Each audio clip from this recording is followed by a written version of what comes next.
Hi there, good afternoon. You're watching Markets at Noon on ET Now. I am Snehisha. With me is my colleague Kavita Thapliyal. And before we move ahead and tell you what's happening with the markets, just zooming in on one particular stock, the earnings from Mahindra Mahindra, the auto Nifty 50 major, is flashing on the bottom of your screen. Just taking a look at what the standalone numbers are right now. A good set of numbers coming in. The profitability has seen an uptick of about 32.6% in line with what the street was estimating. Revenue has come in at 38,517 crores, up 26%. Once again, in line with the street expectations. The EBITDA jump of about 21% and EBITDA margins also at 13.7% compared to 14.4%, bang in line with the street expectations. Although EBITDA margins have seen a little bit of a reduction, this is largely something that the street was penciling in.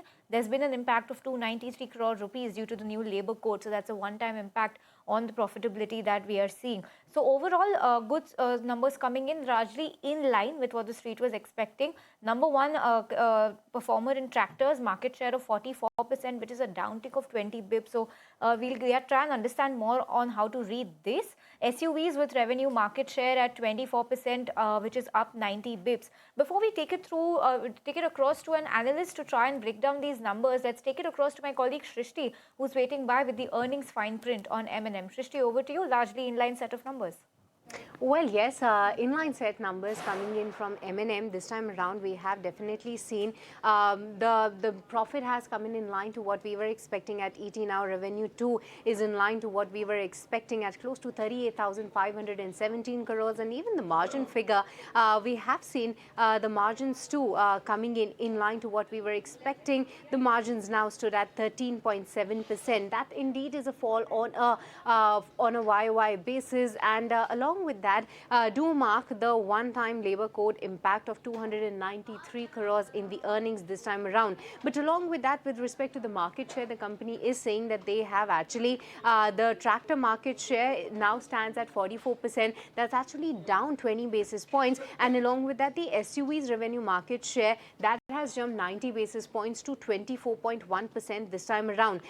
Yes, the company has gained some market share in the auto side, but with respect to the internals, what I can really see with respect to the standalone numbers, the auto EBIT margins now stood at 9.5% versus 9.2% this time around, and along with that, the farm equipment margins at 20.2% versus 19.7% on a quarter-on-quarter basis, and both of these numbers are actually in line to what we were expecting. So yes, on the standalone business, with respect to both the auto and the farm segments together, the margins are at close to 13.5%, but with respect to the internals, the auto as well as the farm equipment margins, they are actually in line to what we were expecting at ET Now. The company is very well of the fact that the auto and the farm segment has maintained its leadership, is what Dr. Anisha is highlighting, and along with that, he's also saying, Rajesh Jejurkar is also saying that there has been a stellar response to some of the new launches, and especially on the EV side.